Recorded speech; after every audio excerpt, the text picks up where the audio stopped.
Welcome everyone. Welcome to the SID-US Career Fair. I'm just going to wait a second while people start joining. So good morning, good afternoon, good evening, wherever you may be. I am Julie Montgomery. I'm the Vice President of Membership and Partnerships at SID-US. We are so excited about today. This might be our biggest career fair yet. We had over 500 attendees register, and they're going to be joining us virtually throughout the day. We have over 180 recruiters from over 30 organizations, so we're really excited about today's career fair. So this is the opening panel, The Many Paths of International Development. And I wanted to thank our sponsors, ACDI-VOCA and CADMAS. Today would not be possible without their support, so thank you, ACDI-VOCA and CADMAS group. So can you go to the next slide, please? So I wanted to kind of just remind people what today's agenda is. So we're going to kick off today with the opening panel, which we have a great line of speakers. The bios are going to be in the chat, and that's from 11 a.m. to 12:15 p.m. Eastern Time. And then we will go into the exhibit hall. We have a short break, and that's from 12:30 to 4:30. And that is on the Brazen platform. So you should all be registered already for that. I encourage you during the exhibit hall to really visit all the booths, even the organizations you haven't heard about, because you just never know. You know, you may meet a recruiter and you find out that it's a great fit for you. So I really encourage everyone to go to all the booths. In addition to that, you should arrive on time because the lines will be long. As I said, we had over 500 attendees register. So, I encourage you to be on time. And then finally, from 4:30 to 5:30, we're going to close with a networking happy hour. We're going to have a raffle at that happy hour. So you should stay to the end. The raffle, someone will win a ticket to the annual conference or the annual conference or the annual dinner. It's up to you, whoever the winner is. So I encourage you to go at 4:30. Okay, next slide, please. Okay, so I don't think this is the right slide. Here's the right slide. I want to thank the panel for being here today. We have a great panel with Amina, Shiraz, Tsega, and Gavin. But before we start the discussion, I want to introduce the moderator, Amina. But today's panel, the whole group will be talking about their career journey and offering tips and advice as you are embarking on your career or whatever stage of your career is. So Amina, thank you so much for moderating today. Amina Ferati is the president of International Advisory Products and Systems, i-APS, and she's also a SID board member and also leads our board level DEI committee. So she's very actively involved in the community. So we're excited to have her moderate today. But let me tell you about i-APS. So i-APS is a small business that leverages global expertise with local presence to transform organizations and communities into partners for change. She has a background in law and public policy and has led complex program strategy and policy for private sector and nonprofit organizations. So she has a very diverse background, so we're excited to have her here. So I'm going to turn it over to you, Amina. Great. Thank you so much, Julie. And thank you to everyone joining today's SID-US Career Fair. I'm really excited to kick off today's conversation. We've got some amazing panelists with diverse experiences and at different stations in their career. So I'll start off by introducing Shiraz Ashraf. He's a field senior advisor to USAID. We're also joined by Tsega Tadesse. She's the Director of Venture Capital Development with the Dingman Center for Entrepreneurship at the University of Maryland. And then finally, we have Gavin Hawkins, a consultant with Deloitte. So I have lots of good questions today to understand the many paths of getting into international development or changing positions within your career. So I'll start off the first question. What was your first job in your life and what are you doing now? Maybe Tsega, if you want to kick us off. Sure. My very first job Hi, everybody. So great to be here. My very first job was I was a resident assistant in university. And so I was organizing events and taking care of sort of the dorm students, caring for their well-being as a peer, but also when, issues happen, reporting it to the right people, the right authorities, so that that's taken care of. And I currently work at the University of Maryland, supporting innovators, change makers, and entrepreneurs, and have worked in sort of locally led change in a variety of different sectors across my career. So great to be here. Thanks so much, Tsega. Shiraz, would you like to answer? Perfect. Good morning, good evening, everyone. My name is Shiraz. I work for the U.S. Agency for International Development.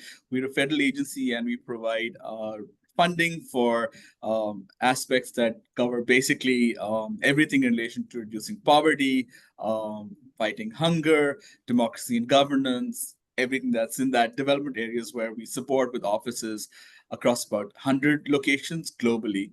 So I started my career in 1996, I think, many, many years ago. And my first job was as an audit assistant. So being from the CPA profession, that's a mandatory training that you have to do. And the company that I worked with later became Deloitte. So there's a relationship here that we have. Exactly. So that was my first job.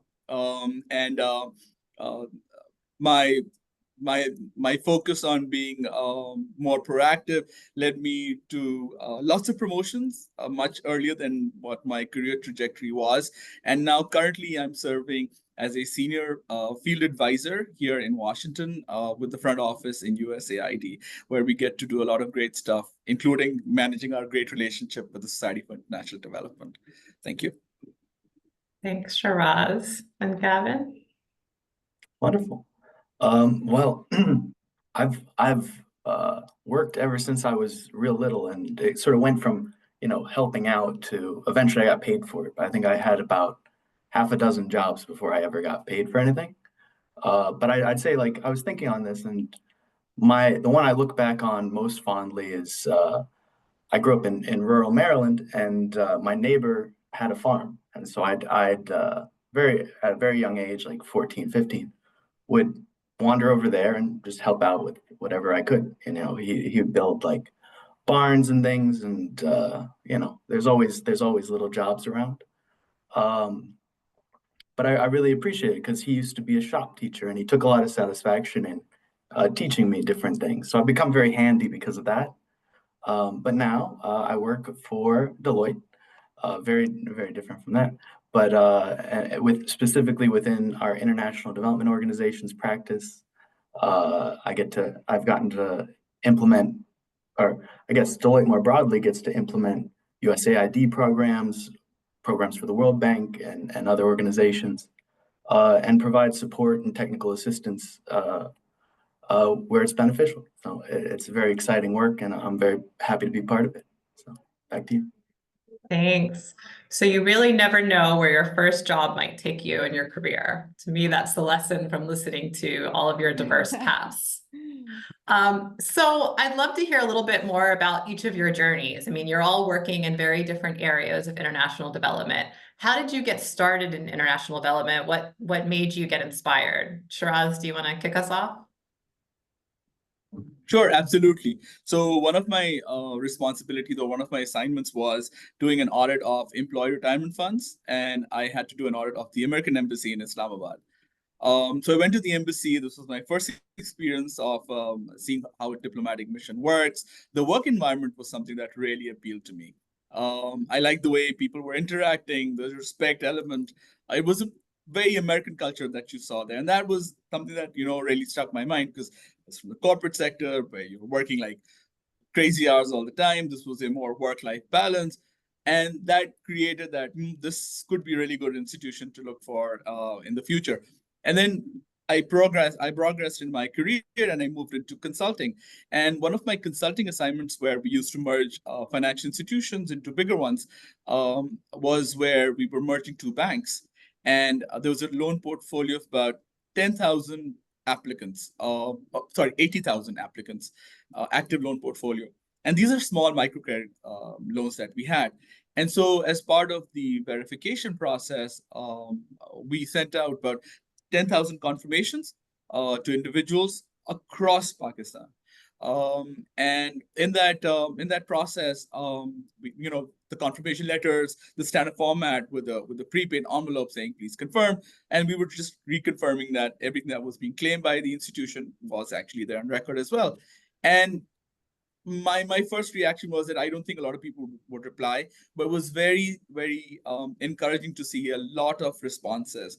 But amongst the responses, one day we were sitting down and opening up these envelopes coming in, comes a letter where on the back side of the confirmation letter, there was a long handwritten note by a person. And it was actually from a woman, and she has someone else was writing for her, and she said that she's a widower. She has 2 children. Her husband passed away. She's way above the retirement age. 2 sons. One is into drugs. The other one has left and doesn't take care of her. And I mean, she shared a story about the amount that she took as a loan, and that she had paid back 3 times the amount as interest.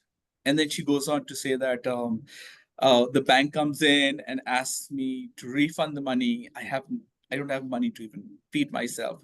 And they harass me that they'll put me in jail. And some of my colleagues looked at the letter. Some were, laughing about it. And, it impacts people differently. But that really, really made a deep impact on me. And I'm like, this is the type of people that you need to work for. And that was the reason why I transitioned into going into the development sector. Because in the corporate world, everything's fabulous. But here, the intent of profitability doesn't exist. The intent is to make a difference in people's lives. And I truly believe that in the position that I am, and I thank God for it, I can actually make a difference in people's life. Not everyone, even one is more than enough. So if we can all do our share, I think we're doing a good job. That was the reason why I shifted into development. Back to you. Thanks, Shiraz. I think that human impact is something we all think about. Tsega, would you like to share? Sure. So now that I thought about this again, my first job was actually as an entrepreneur. I didn't even think about that job because when Gavin was talking, he mentioned how he did all these odd jobs. So at 12, I used to sell these pamphlets and items to my peers. So I just hadn't remembered that. Anyway, in terms of the journey, the inspiration is such an interesting question, right? Because I think all of us here in this room are here to contribute positively to a better world, to a more prosperous, more just world and society. And so I actually was born in Ethiopia, in Addis Ababa. And when I was in high school, again, at the same time, I was selling these small pamphlets and items for my peers. There was a drought. And I woke up one morning and I heard my father's radio blasting in, and Focus on Africa was on. And I could hear the report, 2 million people in the north of Ethiopia are in danger of dying because of the famine and the drought that was happening. And I was just shocked and a little bit shaken, because this is not a story that was actually being covered by the local news media. So I had not heard that this was actually happening. And that just was a very formative moment for me. I went to school and I gathered my friends and I'm like, can you believe this? We, as the people who are here, who are from this community, are not even aware what's happening in the same place. Our fellow countrymen, they're dealing with this, and we're not even aware of it. And so one of my friends and I decided, okay, we're going to walk into the Princeton principal's office and tell her that we're going to do something. And so we did. And we actually started a campaign, one of the first youth-led drought initiatives. And we had about a month that was full of activities. We partnered with artists, did an art exhibit, then, auctioned off art, as well as we did a carnival in our school, and we engaged some celebrities and DJs and got sponsorship from Coca-Cola and all this. It was fun, right? Like, you're a high schooler, you're doing this incredible social good initiative. It's engaging thousands of people. You feel like you're making a change. But what was really, even more formative for me was we gathered the funds, and then we partnered with an NGO, and they told us, okay, there are these areas that were known for producing if, which is the grain that is used as a staple in Ethiopia. And we have identified those areas, and you can come with us. So we jumped into their Jeep in the back with our money, and, or with the grain that we had bought from the using the funds that we had raised. We went to that that area, that community, and we watched as this grain was being distributed. And I just watching that and seeing people so dependent on an outside group coming and handing you these things. And then some of the politics, like who gets some of this, who doesn't, which households, and what type of data is being used? Is it equitable? And so I heard some hub around, unmarried women, they're the kind of things they get versus a married, a household with a dad. So all of that really kind of planted in my head that for me, local leadership is so key. These people are empowered, these women are empowered, these young people are empowered as who they are, and they know what their community needs. And so that really inspired me to go into asking the question, and my career journey has really been driven by a question. How can local leadership drive sustainable change towards justice and prosperity and equity? And so I went to college, and then, I started getting interested in public health. So I worked with a public health program within the National Institute of Health, but then I really fell in love with something called social entrepreneurship. And so I discovered this book, How to Change the World, that was written by David Bornstein. Some of you might know it. And I discovered that there are these change agents who are taking the structures of business and really thinking about systemic transformation in society, partnering with government, partnering with the private sector, and really kind of creating these domino effects of transforming systems changers. And so I ended up working with Ashoka at that time, which is the organization that the godfather of social entrepreneurship founded. And that then led me to see how there actually was inequity. Some of the fellows, the social entrepreneurs that were getting support and funding and that were seen as the systems changers in Africa were expats. And I said, wait, the outsiders are the ones that are able to get the grants and the support. So then that made me think, okay, what's the education system doing to really cultivate the change makers and the innovators? And then, I connected to this university that was really asking the question, if you could create a university for the 21st century, what would you create? And so that was a startup. I was one of 20-some first employees to start the African Leadership University, which is has been acclaimed as, they call it Harvard of Africa, Pan-African University for the next generation, the change makers and entrepreneurs and leaders of the continent. So then I came back from that experience, which was incredible, and I joined a global education organization called i-APS. Some of you might be familiar with it, that works with USAID and a lot of international development, foreign assistance funding supported mechanisms. And that was also an incredible experience where I was able to be part of the center that was doing learning, innovation, really driving and influencing how we do youth development, youth leadership, inclusive development, and embedding sort of learning and innovation as part of programmatic mechanisms. So I had the opportunity to work with colleagues and really kind of think forward about what does systems change look like So one really exciting project I worked on is called Youth Excel, and that one is a USAID funded program that supports locally led innovators to embed data and learning and evidence to strengthen their impact and to have systemic impact.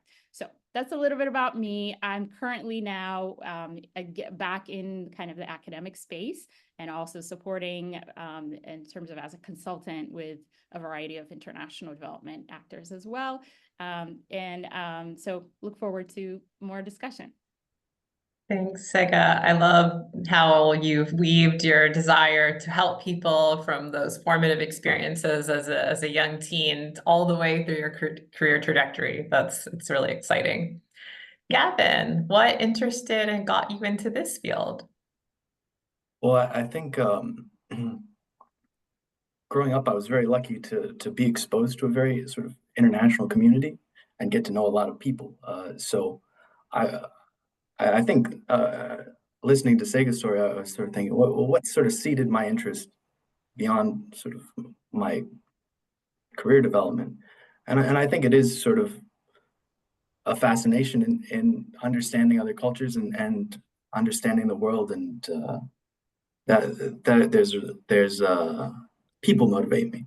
But I would say in terms of my career, I've always followed my interests, sort of wherever you get exposed to certain things throughout school and life, and when you find something interesting, I really try to pursue that to the best of my ability. So I think, in undergrad, I studied economics because it was interesting to me, and it was something that I got into it, and it was exciting.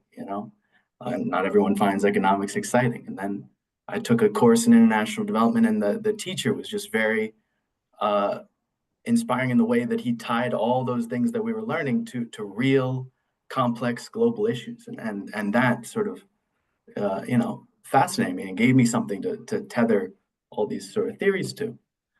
From there, I came back to Maryland. I went to undergrad in New York, came back to Maryland, and then ended up working for my congressman on the Hill, which was interesting, gave me some exposure to policy and politics. And I decided, I've had this interest in international development in the international space.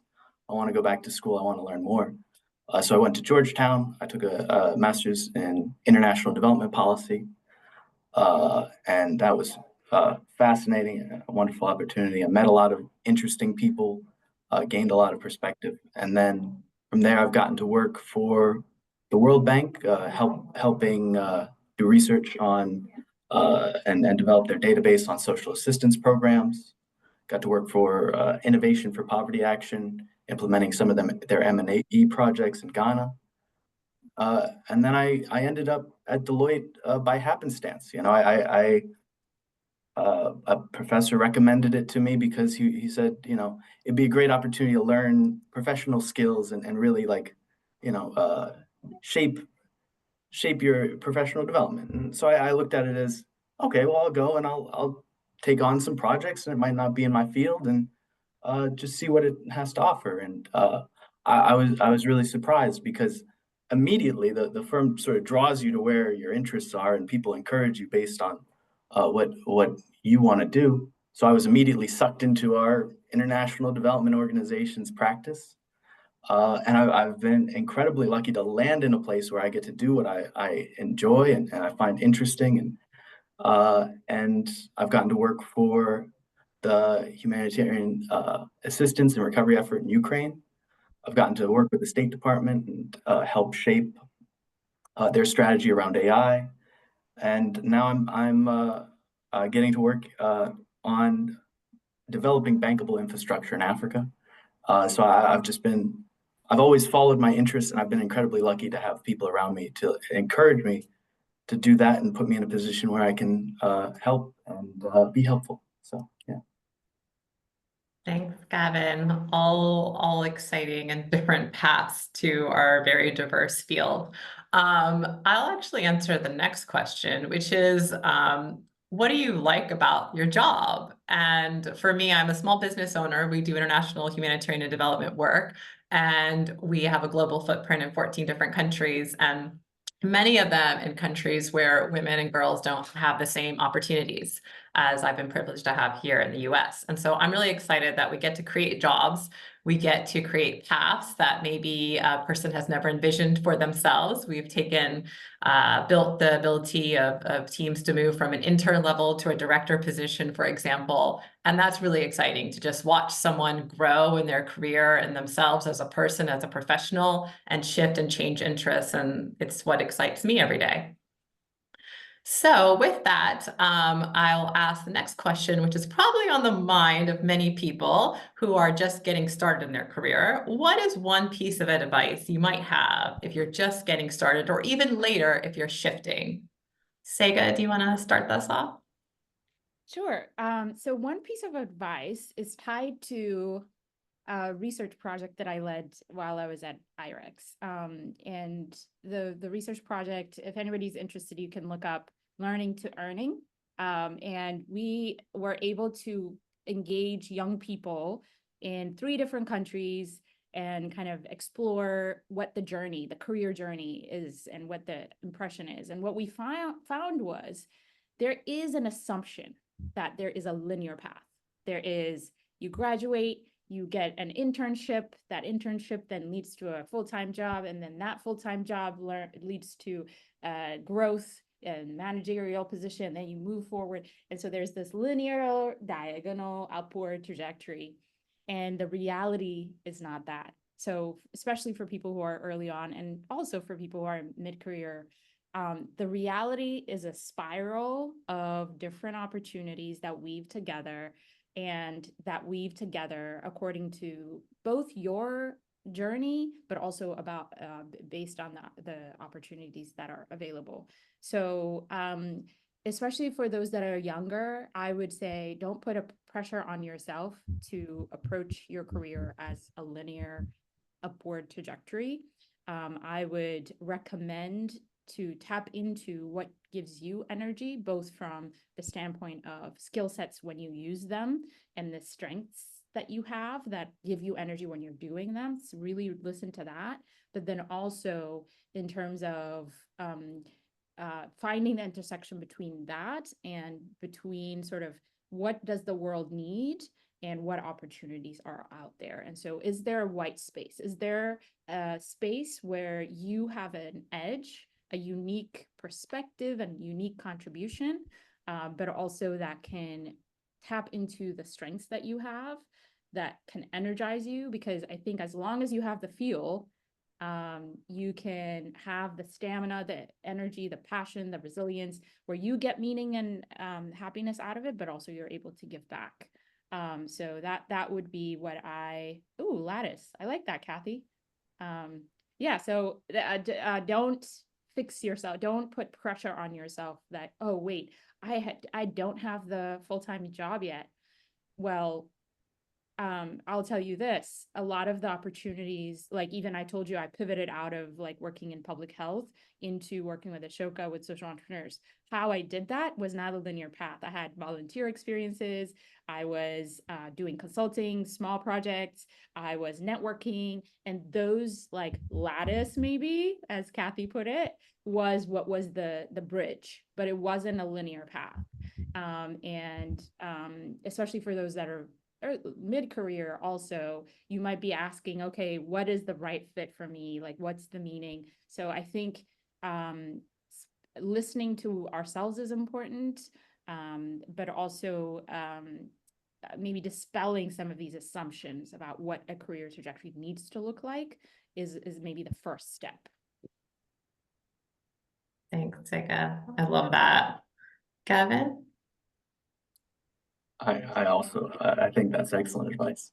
And just to echo a bit of that, presuming everyone here is interested in a career in international development, there are a lot of paths, and it's not linear. There are a lot of specialties. There are a lot of jobs that you wouldn't expect even exist, and so I encourage everyone to sort of explore what is the realm of possibility, what what opportunities are in the sector, how do different organizations approach problems differently, and make a practice of gaining that understanding throughout your career, and then think through, what do I get enjoyment out of? Where do my interests lie? And what do I want my day-to-day to look like? For instance, I know a lot of people that have very strong technical interests and want to be working on R and Stata all day and finding data insights. I have other folks that want to work on policy and really are excited to see political change. And other people that want to work, on the ground and make a impact hands-on. And so, there are a number of ways to approach it and find where your interests lie. But secondly, I encourage everyone to surround yourself with mentors and peers that you are excited to go to work with every day, lift you up and encourage you and make opportunities available.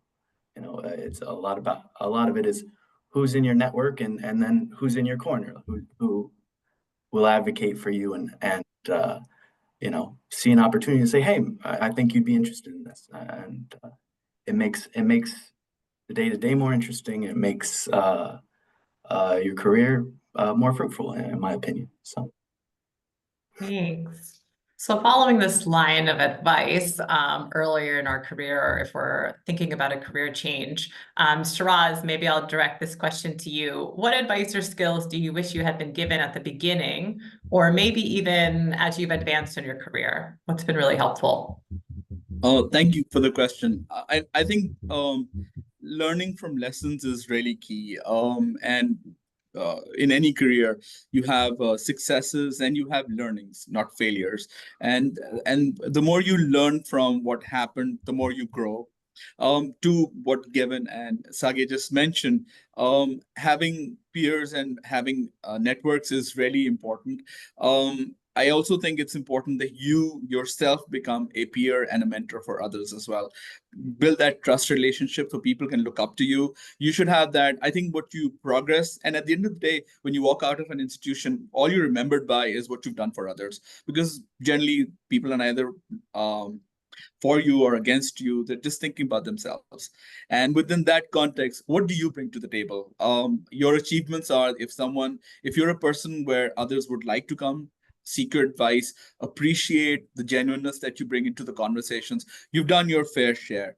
I also want to add to that is that opportunities, yes, there are opportunities that you see, but keep the end goal in mind and maybe work towards developing opportunities for yourself and for others. The more you help others, the more it comes back to you and helps you grow as well. So I think it's a multi-pronged approach in terms of skill sets. I believe that the ability to have networks is really important. Building that relationship, and many times we become so confined into just our own circle of close friends and influences, and that's fine as well. But when you want to grow, you want to learn also, and you learn by talking to others, by hearing, listening to them, by learning from their experiences. So you're networking. The more you network with people, the more you learn, because your vision expands with time. And so invest. If I were to go back, and one advice I'd really appreciate if someone gave me was the ability to network with people.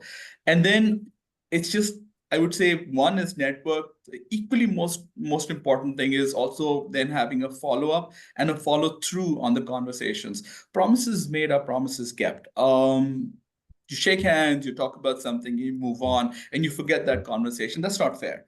So invest in the time that others have invested in you and follow through. Once you keep those two opportunities together, your success is definitely going to be there.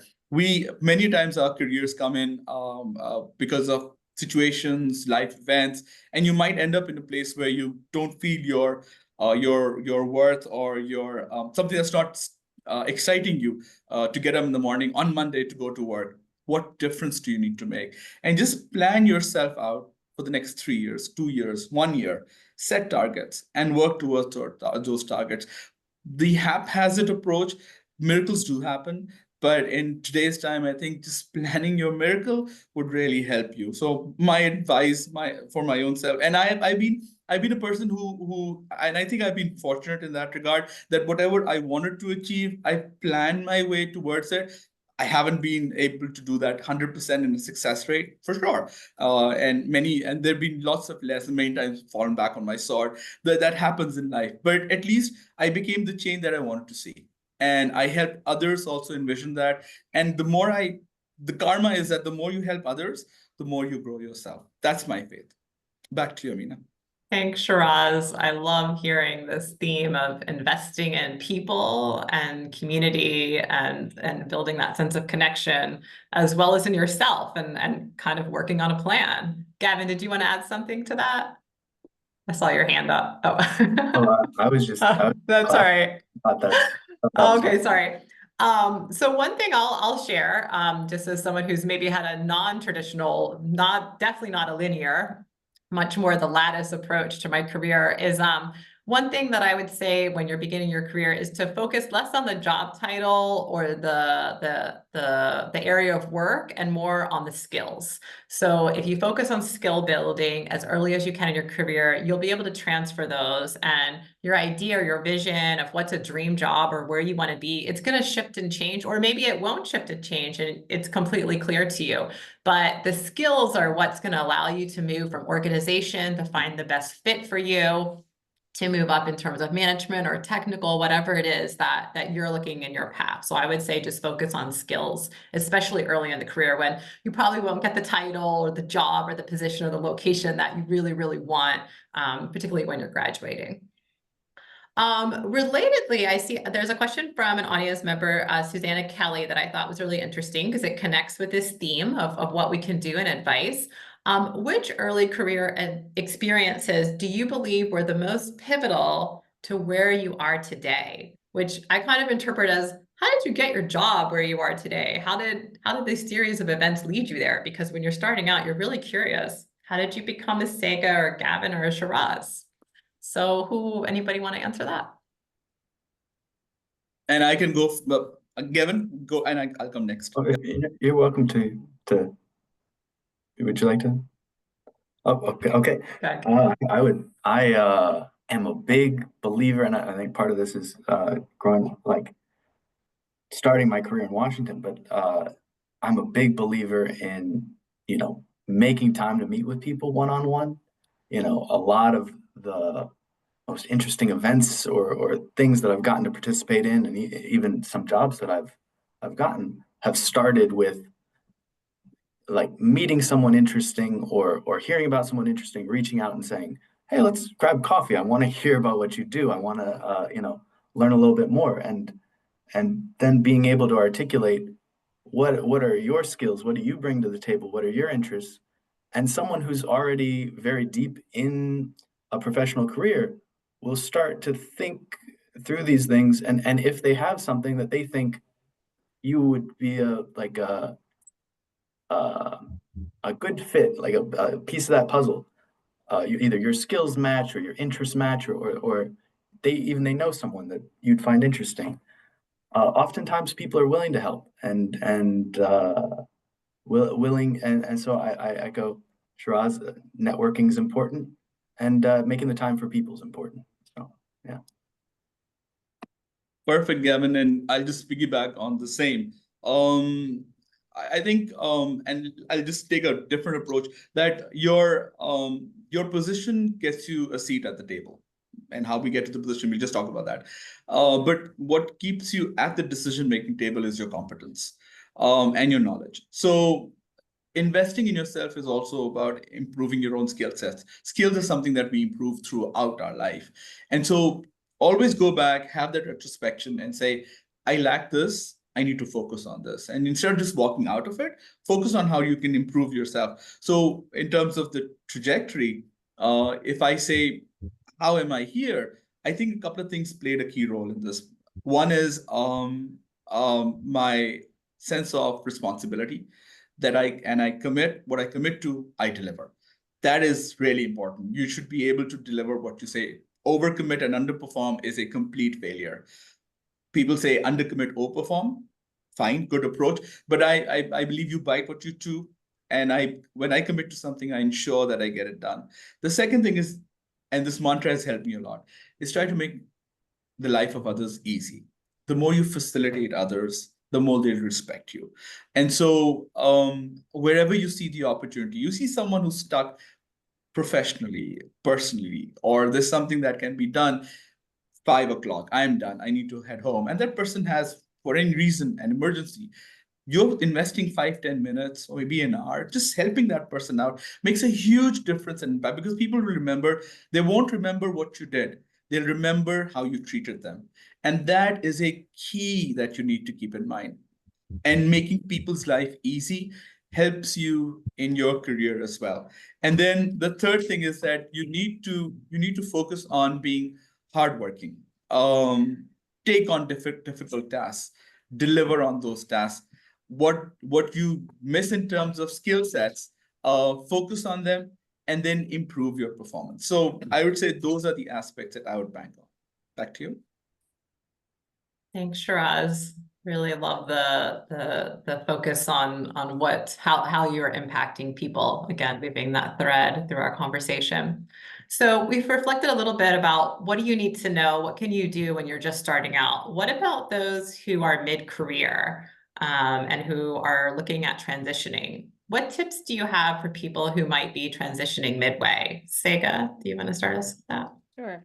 Yeah. I think actually I will build on what Amina earlier said about skills. Skills are essentially your box of gold. Those are the things that you're going to take from place to place, from industry to industry, from discipline to discipline. And so if you are mid-career, I would take stock, look back on your experiences, and really map out the skill sets that you have gathered, your box of gold, and then learn the industry you're trying to enter. And so the industry is going to have its own language. It's going to, the language that you are in may not be the same language that you're going to enter. And so recognize that and figure out how to create the story and the narrative that connects the dots between your box of gold so that they can see it as gold too. It's not just a box of coal that they can't figure out what's in it, that they can't use. There's no point in getting it, right? And so this is true within international development, and I think it's true across sectors. And so, for instance, even in international development, you have U.S. government funded programming or U.S. government funded kind of area. And then you have like the bilaterals and the foundations, and the way social impact and social change are discussed are completely different, and the competencies and the way you might have language around your transferable skills will have to change. So for me, navigating being in the social entrepreneurship and global social impact space, that was a totally different area to US government funded work. But I was able to tell a story of how that experience was actually my edge, because it is a different perspective, but I did have the skill sets that also translated into being able to adapt into the US government. And so some of the exciting projects I was able to work on in US government funded programs was taking the innovation that was happening in the social entrepreneurship space and bringing it into the USG space. And that really was something that I was able to tell a story about, but also really enjoyed bringing into the space. And so there might be people who are in the private sector, there might be people who are in US philanthropy that are trying to enter international development. So just think about like, what is that experience? Take stock, figure out what that box of gold is, and then think about what's the language of that area that I'm trying to enter, and how do I build a bridge? Thanks, Tsega. I love that box of gold as our skill set, something to definitely take with us. Gavin, anything to add on the box of gold? I love that. And I think definitely finding what in your foundation sets you apart. Oftentimes, if you're entering a field, everyone knows about that field, but they might not know about something that you did outside the field, and that can be your value add. But in terms of like learning the language, like you said, I'm a big advocate of just sort of like eat, sleep, and breathe that subject that you're interested in. After you've decided, this is the sector I want to work in, this is the region I want to work in, learn everything you can, meet people, read relevant publications, and put yourself in the room where these conversations are happening. If that's a think tank, go sit in, ask some questions, and be part of the conversation. And in doing that, you'll pick up sort of how people are talking about certain subjects, sort of where things are trending within the field. And all of a sudden, without really consciously doing it, you start to become a source of information on a specific sector, a specific field. This is sort of relatively unrelated, but I'll spend a few weeks at a time really focused on one issue when I'm working on it, and I always know sort of how far down the rabbit hole I am when I go home and I visit like my friends from back home that have nothing to do with my field or my sector. And in our small talk, I start going off on a tangent about bankable infrastructure in Africa, and how interesting this sort of one fact is, and how people arrived at that, and all of a sudden, I see that confused look on his face, or he just sort of like leans in and sort of embraces it and asks questions. But you realize that you become an expert very quickly as long as you make that information available to yourself, and sort of make it part of your life. Lean it, if you're passionate about it, lean into it and pursue it. So that would be my advice. Thanks, Gavin. Tsega, I'd love to ask, what's the best career decision you've ever made? This is a really tough one because I don't know if I can pick one, but I do think, packing all my bags, jumping on a plane and going to an island in the middle of the Indian Ocean was probably the best decision. And the reason being, that has really given me an edge to have that startup experience. So, okay, and this is probably for earlier career, but being part of building something from scratch is like a transformative experience. And so being able to be part of building a university and kind of being part of that groundwork and the foundation and all of that, it was a pivotal experience for me. It was formative in terms of developing skill sets because I had my hands on all the things. So it was an incredible skills development opportunity.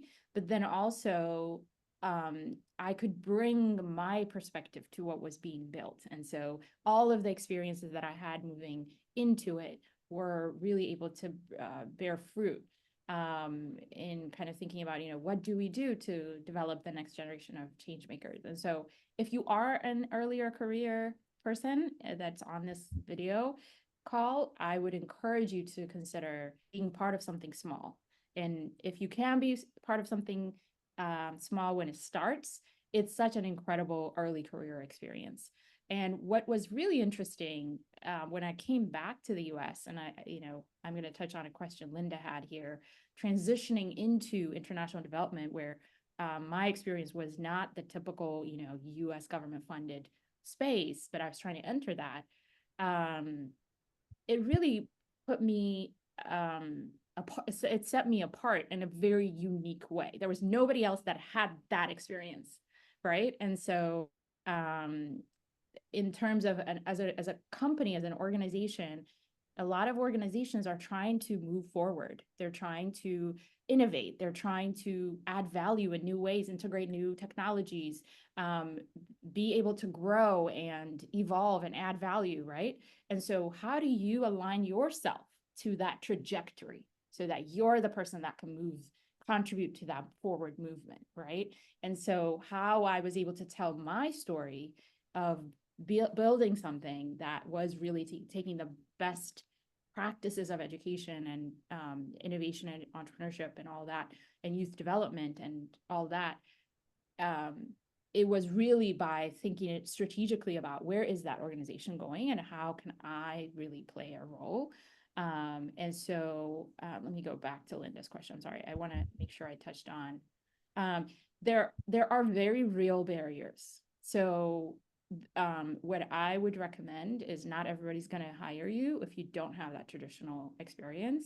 You want to find the people that are the people that are trying to move their organization forward and are the change makers in their organization. If you find those people and you have that sit down that Gavin described, you have that one-on-one, then you can really connect on a level that you can align yourself to that trajectory. So Linda, it's a very real barrier. Like I think there are CVs that are overlooked because they don't have certain things listed on them. And then there are going to be bids that will require, proposals that are going to require certain type of CVs. And so some of those you may not be the person for. So there's like a little bit of like landscape understanding that you're going to enter into that you may not have. But if you find the people that are trying to move the organization forward and you add value and are aligned to that, I think there's a pretty decent entry point. Thanks, Tsega. I think that's a really great point. I'll just piggyback on that, is that, different organizations prioritize different skill sets. And so it is a lot about trying to figure out what's the right fit for you. I think because, there are a lot of barriers to entry, and it is a challenge. So I would say, oftentimes I'm a member of the small business community, so I'll speak on that behalf, is really small businesses excel at elevating people at different parts of their career and really looking at non-traditional candidates. So that's something that might not be obvious when you're beginning your career and you're looking at, the large implementing partners, but keep in mind the small businesses as well, because sometimes you might have different opportunities than you might otherwise get. I am going to, let's see, I'm gonna actually take another one of the questions that have come up before we pivot to the next set of groups. One of the things that I see Harris has brought up, which is one thing that happens in international development, is people get a lot of cross-cutting, multi-sectoral exposure, yet they're often combined to their core area that got them in the sphere to begin with. So what suggestions might we have for mid-career or senior experienced international development practitioners to be able to take that broad skill set, leverage it into fitting a better role, not just something that you're interested in, but you can professionally grow in? So anybody want to build off of that? I can give it a stab. Please. So I think the most difficult challenge is for someone who's mid-career and wants to shift into another aspect, another career. If you're in your mid-career, are you satisfied is a question that you need to ask yourself. And if you're not, then what is the reason that you're considering of shifting either into another batch job, another organization? What are the factors that are making you think about it? At a mid-career level, you should have with you a good pool of mentors and peers that you can trust and share. If you've not been able to do that, I think that's one thing you need to focus on. Who are those people that you can talk to and express and get honest, candid feedback? I'm thinking about this shift in my career. Does it make sense for me? You should understand at a mid-level, what are your fortes? What are your shortcomings? Where do you think you have your limitations? And what would be the role that you'd like to see yourself in the next 5 years? And for that, what do I need to do now? It's just not I'm just going to get up one day and say, I'm going to shift my job. It shouldn't be that way. I also believe that in this, those individuals that are in a position where, because if I go back to the analogy of the box of gold and building the bridges, there are individuals who are actually building or putting the first stones together to build the bridge, to establish the bridge. And building the bridge is the most difficult part. And someone has to build it. So if you have that position, please build the bridges for others. And as you build the bridge, come back, hold hands of others, and help them cross the bridge. That is the type of network you need to develop. That is the type of peers that you need to have with you. your core group that can give you candid feedback, give you proper advice, put you in the right track of what you need to do to move and when do you need to move. Because generally in careers, you should be learning, you should be getting a good pay. Both is great. If you're getting none, then you're definitely not in a good job. And that's where be honest with yourself, think about where you need to be and move. LinkedIn, I'm just looking at so many people putting in LinkedIn, because absolutely LinkedIn is such a great tool. It's a professional platform. We should definitely be connected. What I try to do is, and I'm saying try, I'm not always successful. If someone sends me a LinkedIn and I go back and accept it, I try to send an email or a message saying, hey, great to be connected. I'd love to know more about your work. Hey, let's find some time. Because someone is investing that one click of saying connect, someone wants to learn something from you. So if you have that position, share and make it easier for others to move forward. That is kind of the mantra that I follow. Over to you, Amina. Thanks, Shiraz. There's so much good advice happening on this conversation today. I'm just thinking that I can share it all in my organization as well. I see there was a question for Tsega that looks like it's really resonating with the audience. I'll read it out for you, Tsega. It's from Deborah. She said, as I listened to you describe your career trajectory, the word that came to mind is fearless. How did you have such positive audacity to believe that you could raise funds in high school, join a startup from such a young age? And how do you advise people to get this kind of courage? I think you speak for all of us, Deborah. It's inspiring. How did I develop? That's a really good question, Deborah. I'm not sure how I developed it, but I think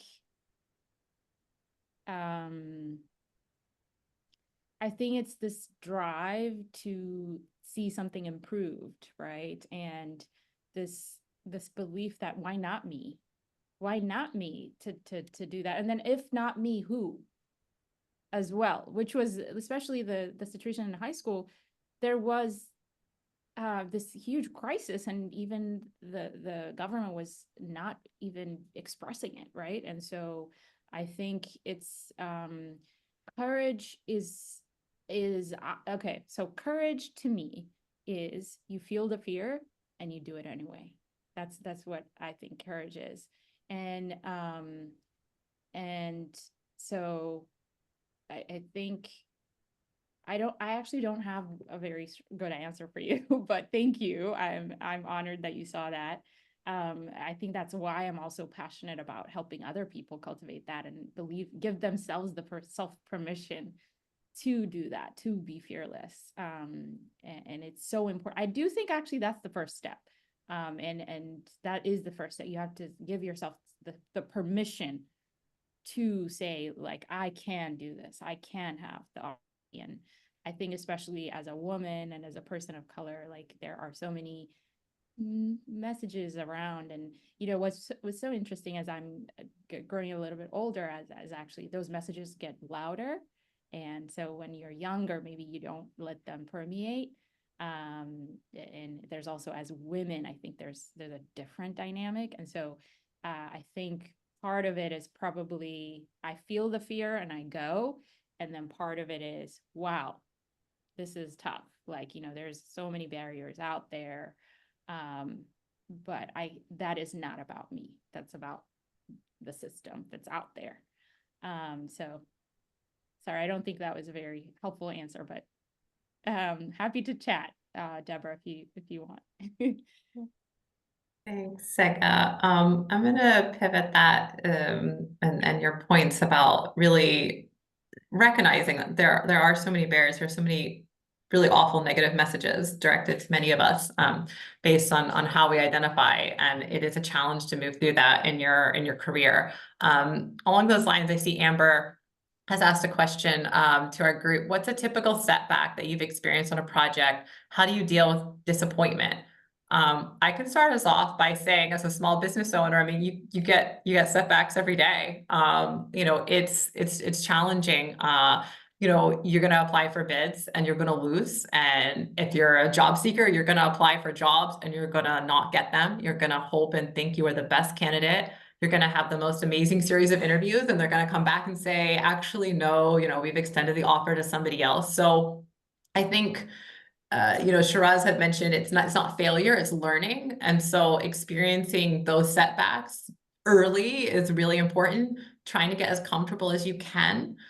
Sometimes, your life circumstances are going to dictate how much risk you can take on. If you're early in your career, you don't have responsibilities. If you're later in career, maybe you're caring for elderly family members, maybe you have a family yourself. So, I think you have to be mindful of what works for you as well. And so just building that ability to take the disappointment, sit with that nasty disappointment feeling for a little bit, and then try to pivot it to what can I learn? What can I do differently? And sometimes there is nothing you could have done differently, and that's okay. So that would be my personal advice as someone who just experienced disappointment this week on things. It happens to all of us at all phases of our careers.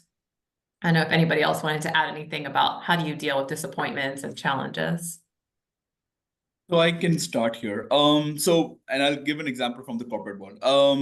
So I was in San Mateo a couple of months ago, and a very good friend of mine, they're venture capitalists, and they say San Francisco is a place where we celebrate failures.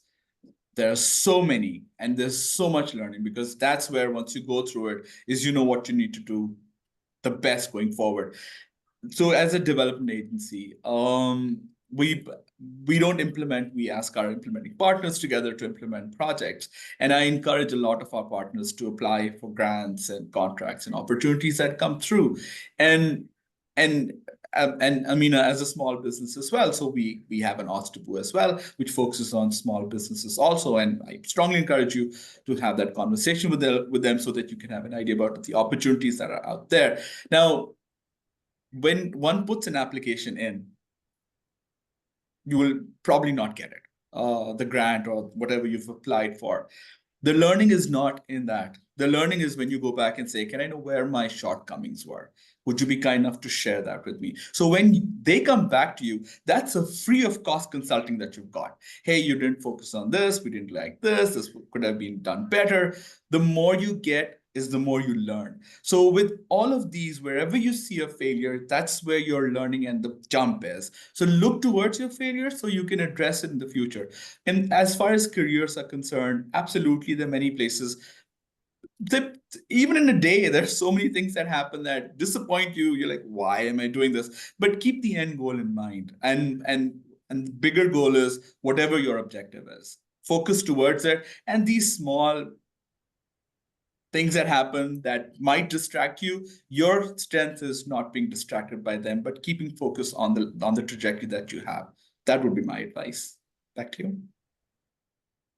Thanks, Shiraz. I think along that trajectory, shifting over from the personal level to international development as a field, I mean, there is so much that is changing in our field. How have you seen the sector change? I mean, Gavin, you had a different entry point than others on the call. So what's been your experience?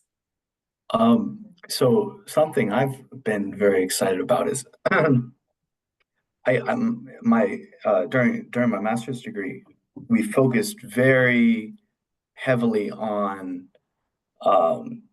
sort of data analysis, monitoring evaluation, and how do you evaluate a development program? And coming into the private sector, I expected, oh well, this is all going to get thrown out the door, and it's just going to be how do we do it, right? And quite the opposite. I think USAID has set the precedent. Like Shiraz said, they issue a work to be implemented by implementing partners like Deloitte, and USAID set the precedent. If you're going to do work, we want to have firm monitoring, evaluation, and data-driven results. We want to know what you did. We want you to be able to quantify it, and we want you to be able to back up those statistics with real rigorous methods. And as a result, I've seen the account bring in new talent around monitoring evaluation, develop the practitioner's skills around how to properly evaluate a program and show these data-driven results. And that's something we're very lucky at. Being a large organization, we can pull in these specialized talents as needed and invest in our people to grow those skills.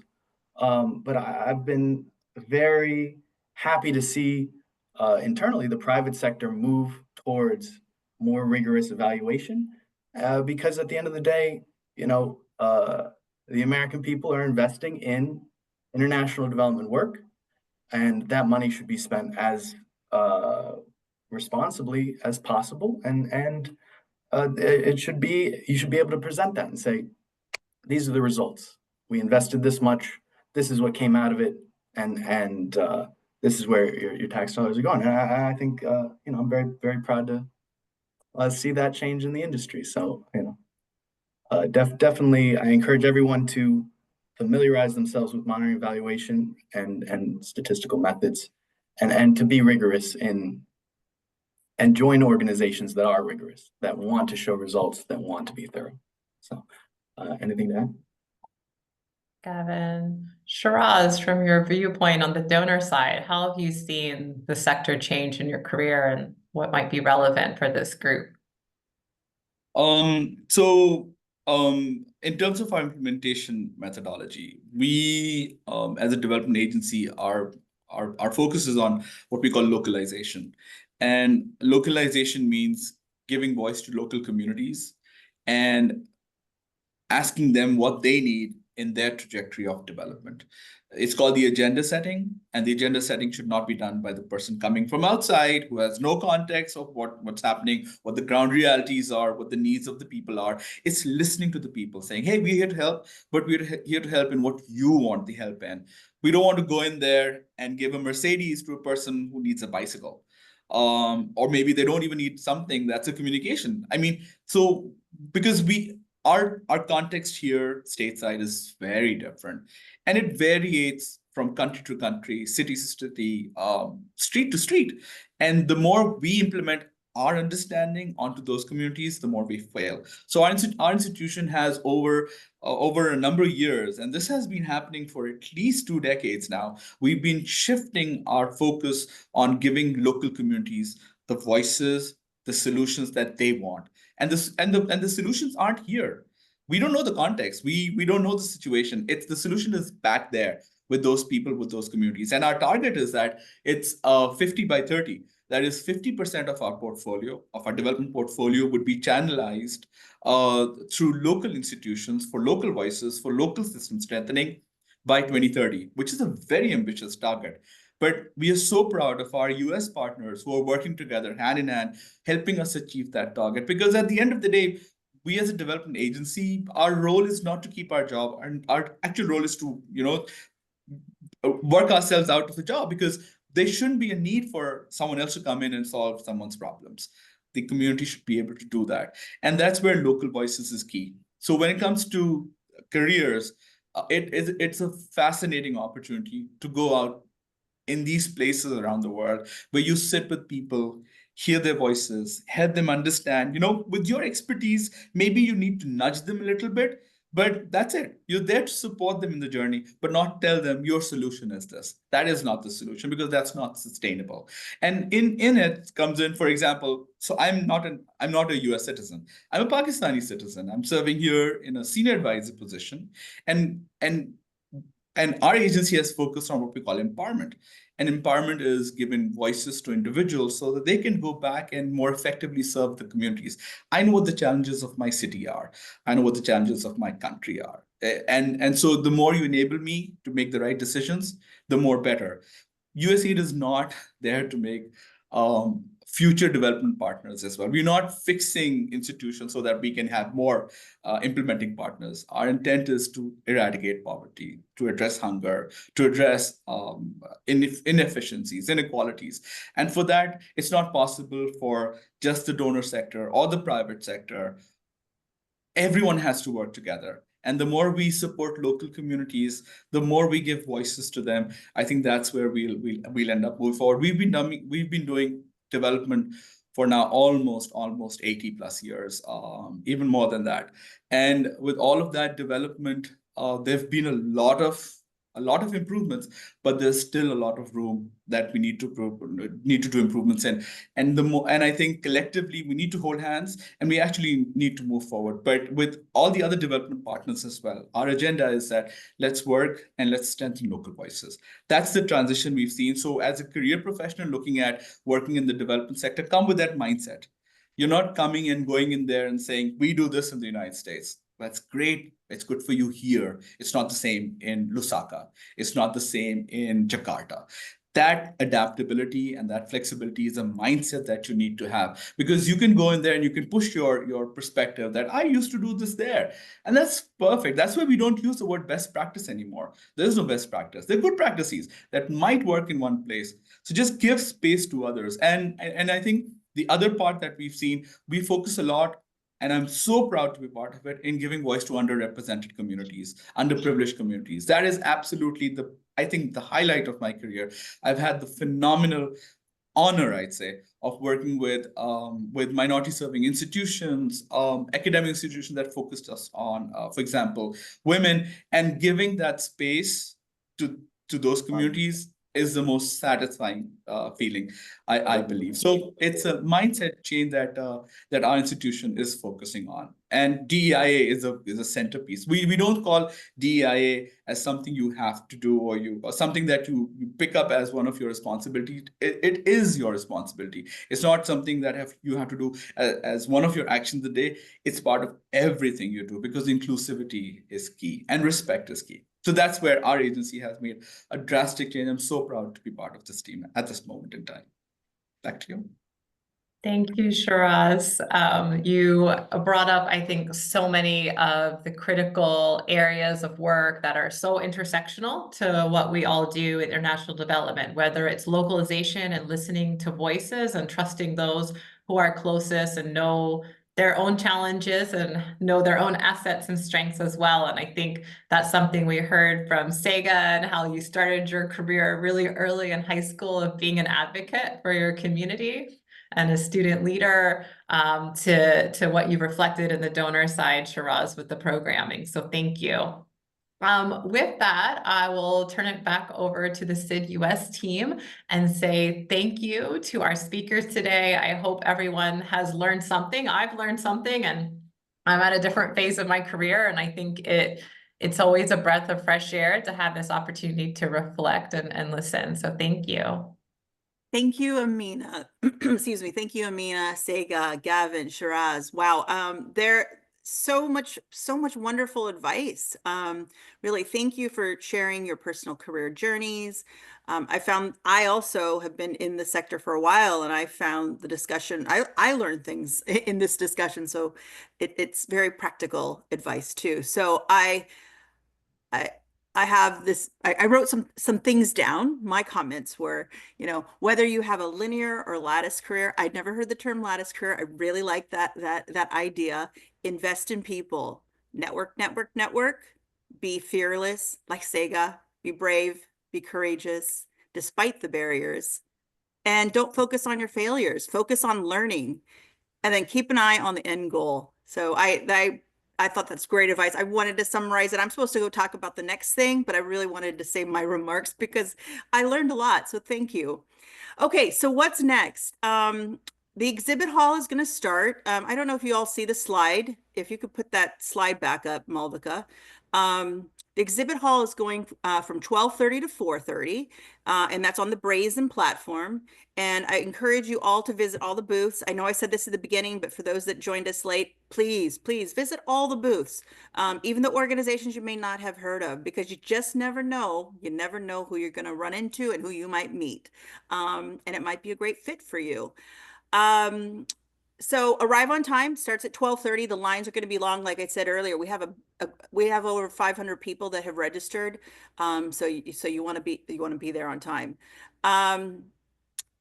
I encourage you all, I say insist, but do it politely as best as you can, to the recruiters, ask for a video call.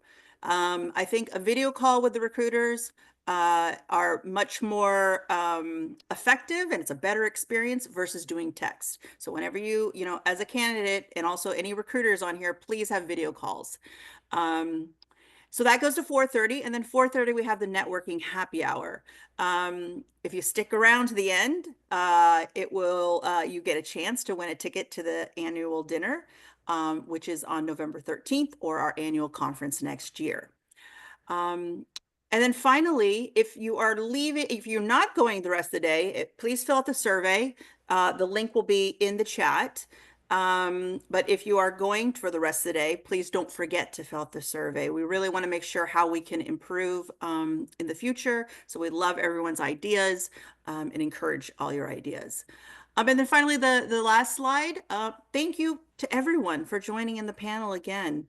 And thank you to our sponsors, ACDI Voca and Cadmus. And follow us on social media. And good luck today, and hope you meet and network and take a positive step in your career. So thank you, everyone. Bye.